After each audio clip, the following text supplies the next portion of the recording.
Hey guys, coldbrew here. Welcome back to another video today. Sunday news update for you guys. What is coming to raid? Well, we have a lunar deck of fate coming in, plus some summoning events to go along with it. So it is a guaranteed void, guys. Guaranteed void for, I would say the price is going to be about 20 sacreds worth of opening, because you'll be getting like 2,000, no, I believe it's 4,000 points per sacred, or 2,000 points per sacred that we get in these lunar deck of fates, and the total points needed will be about 40,000 points.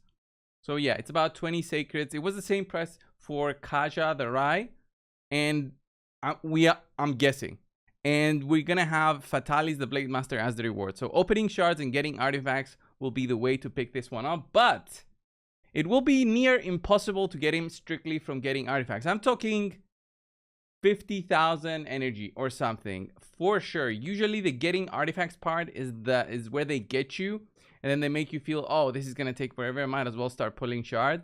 So that's what it's gonna happen with Fatalis the Blade Master. I do have him, and I will show him in the final part of this video today, just to give you guys an idea of how he performs for being a void legendary nuker. Okay, nuker in quotation marks always. There he is. I've got Fatalis in a Savage. I've done a showcase before. I even have him 1-star awakened, but didn't give him an awakening yet. So I'll showcase him in just a second. But I also want to say that I'm gonna do some 15x progressive, so 15, 20, 25x progressive for Monday and I believe Tuesday, right? Monday, Tuesday, we're gonna have progressives alongside this summoning deck of fate. Okay, we also have the champion chase that goes on at the same time. This ends in 1 day, so you'll be able to pick up possibly some more, points right here if you are doing summon. So I think that's a positive, right? Getting him from these shards is going to be very difficult. If you're going to be pulling though, and you have enough of these, like you're a whale, you should have enough for these. But remember guys, on the 8th we're going to have a brand new fragment event starting for that support the queen chick, I forgot her name, and we're also gonna have the king alongside her, probably by around the Valentine's. Maybe Valentine's comes in at 13th and 14th of the month, so a good time for a CVC and 10x or 15x, right? So I'm guessing that's when he'll just be available to be summoned for. Okay, so what do we have tomorrow starting in for the progressive? Let's go and see the champions offered. We're gonna have Mishinagi, Herndig, and Ghostborn. Mishinagi, Herndig, and Ghostborn. Just 10-second recap. Mishinagi, fantastic, applies a hex. Then here applies defense down and decrease attack if there's a hex on. HP burn, and then he has a chance to auto attack whenever somebody hits a target with the hex. He's a god in the Hydra, very strong for clan balls, very strong overall. Defensive bait, hits very hard. We have Mishinagi with Herndig. We have very strong AoE attack after a single target. We have a very strong AoE attack with decreased defense, and an A1 that can give you an extra turn. Can be used for nightmare farming. Herndig is for sure very strong as an option. And then we have Ghostborn, which is the champion to have if you want to be farming dungeons with 100% win rate. He's the only one that can allow that, because he cannot be resisted for his defense down. That allows for teams to be made so that you don't get that 3% chance to resist and actually fail the run. Okay, so there's Ghostborn. And then in terms of the voids, we have, I believe, this guy Gembo, right? No, it's actually Genzen, not Gembo. Wow, okay, actually better than that. Genzen has a triple hit attack here. He's got a defense down, and then he's got a very strong A3. So overall, I think this guy is worth it if you're trying to push a little bit for Fire Knight, but a very strong summoning session for your sacreds, ancients, and your primals. But then we also have, of course, for voids. For voids, I'm not so excited because we have Vlad the Nightborn available. So I believe Vlad the Nightborn is right here. He used to be a fusion in the game, so he is okay, but not really strong for a double AoE hitting champion, plus an A1 that can destroy, plus also heal this champion back. He's okay, but not really worth pulling your voids. And then we also have Chagor, who will help you push the Sand Devil if you do manage to get him. If you do manage to get Chagor, I would say great way to apply a sleep on the boss. But remember, this will not be a 100% team. Even if you get Chagor, even if you try to push for the Sand Devil, his sleep is not a 100% chance. Even if you get that extra 5% chance from Masteries, he's not that great in terms of having a 100% successful team for Sand Devil. Just have that in mind before you go crazy for Chagor on day 1, which is going to be Monday. But then for epics, at least we're going to have some really cool epics. We're going to have Armina, which I'm not going to cover. She's a barbarian, defense down plus stun. But what we will have is Daithi here. Mistrided Daithi is very strong, increases the attack plus increase accuracy, then gets an extra turn and does the defense down on AoE, and then gets an extra turn again if he applies it on everybody, and can do his A1, which also has the chance for an extra turn. So he can get multiple turns in a row and be really clutch in certain situations. And of course, we have also Madame Ceres and Oboro offered through the Voids. I feel like those two don't really need an introduction, especially Madame Ceres right here, where she is like an MVP for Arena if you want to apply a defense down and strip the enemies from their buffs. So that's it in terms of the Monday summoning. The Tuesday summoning, though, let's have a look at those champions. We're going to have Theodore the Savant, fantastic champion. I wish I had him. I might open a couple for this guy because we have some epics also that are worth it at the same time needed for Mishinagi. So I might just open, if I get this guy, cool. And then if I get the epics, that's going to be even better just for me personally. We also have Dracomorph. I was going to say Candraphone. Dracomorph available through summons, guys. So Ancients, Sacreds, and Primals. Very strong poisons plus a defense down weekend. Plus a very strong single hit attack. And then we also have Kantra the Cyclone, which is a barbarian that can triple hit. Can be very strong for the Fire Knight if you're doing Cintranos. So if you don't have Kantra for whatever reason, which it's unlikely, she was a fusion in the past. Many people have even dupes of her. She's a very strong champion that can apply debuffs through weak hits. So she doesn't care about weak hits. Fantastic skill set, triple hit there, double hit here, plus a chance to steal buffs. Very good champion. A little bit underrated, I would say. She's also very useful for provoking if lots of debuffs are on the enemies. And then finally, we will also have Roxam available. Where's Roxam? I do have Roxam. I think I actually have 2 copies. Roxam is okay. He can apply a sleep. He can apply a defense down and weaken, I believe, with his skills. But overall, not such a fantastic champion. Not really used. Very underutilized, I would say. Can be useful for faction wars, but honestly, that's not really something that makes me want to summon, right? And then for Voids, we're going to have the one and only Ethos available through the Voids. If you want to be pulling, you want like a good Nightmare Farmer and hitter. I mean, he hits pretty hard. Ethos is the way to go. And then we also have Carilon the Ringer. I believe this is a brand new one. If I'm not mistaken, is he Sacred Order? I'm trying to remember what faction he is. Carilon. Is he a Knight Rev? There we go. Yeah, Carilon is this dude here with the weird head helmet there. So he does have an AoE attack that can place Hex and Weaken. Pretty cool. The target's under freeze.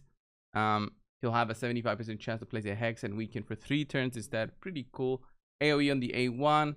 And then also can place a freeze on enemies. And if he does that, then certain things happen, such as fully depleting Terminator and also filling the Terminator of your allies. Pretty strong as a control champion, I would say. Doom Tower MVP. And then finally for epics, the ones I want is Aishma is being offered through this one. So this girl right here from the Knight Rev, she has an AoE here, single target but double hit on her A1. Pretty cool if you want to have a champion that can do like a weaken, a double hit poison, and also the chance to decrease the duration of buffs on enemies. Can be strong for clan boss situations. And then we have this one right here, which I need for Mishinagi, is Fear Gun Isbale. So I'll probably pull like 1 or 2 Sacreds to try to get her.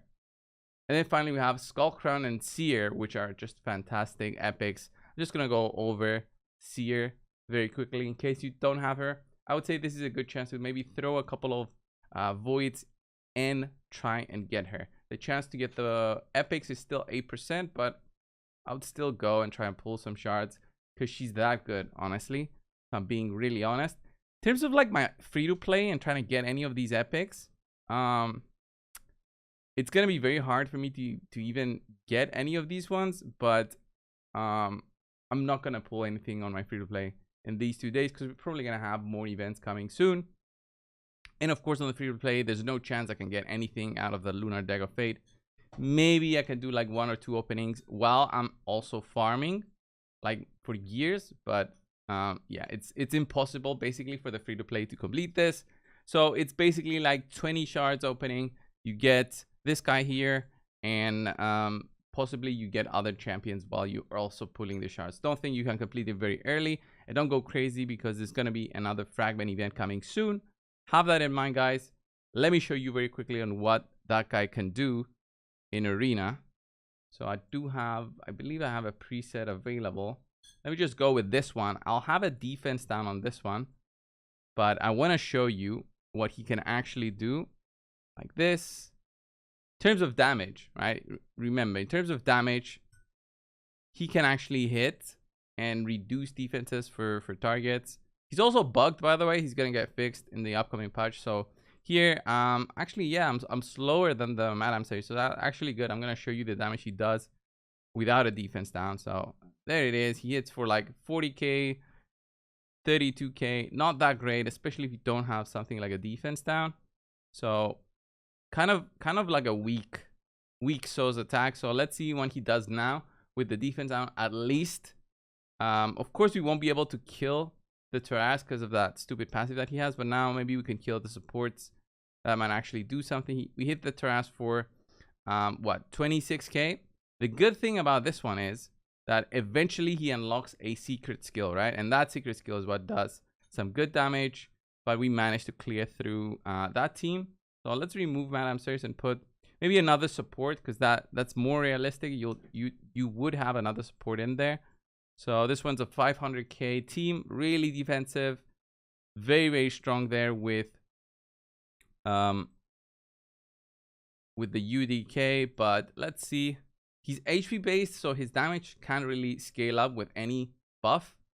So it's just himself, and then also if you can decrease defense, that's the way that he gets extra damage. And unfortunately, because of UDK, I just can't go through and start hitting them. I can decrease their defense slowly, but you'll see that even if we decrease their defense a little bit, it doesn't really matter. And at the moment, right before the patch, his A2 is bugged, so he doesn't really go through some very nasty of the buffs like he would usually go through with his A2. So his A2 says ignore strengthen, stone skin, increase defense and ally protection. Currently, he does not go through the ally protection strengthen. He does go through stone skin, but it doesn't do enough damage. So if you see here, we're gonna hit the UDK now with a single target, but see how much damage it does. Like very little damage, and he's built very strong with a significant amount of stats plus, you know, savage, cruel, which is maximum defense penetration at the moment. So kind of feels bad. And this is his big single target. Let's see what it does. Big single target did like 50k plus 12k on the shield, so not that amazing. I know we have Pythion on the enemy team, but you know, this is the void that they're offering, guys. Just have in mind, and probably most of the people watching this video right now will have worse gear than me to have available to just give to an HP based snooker. So have that in mind before you go crazy.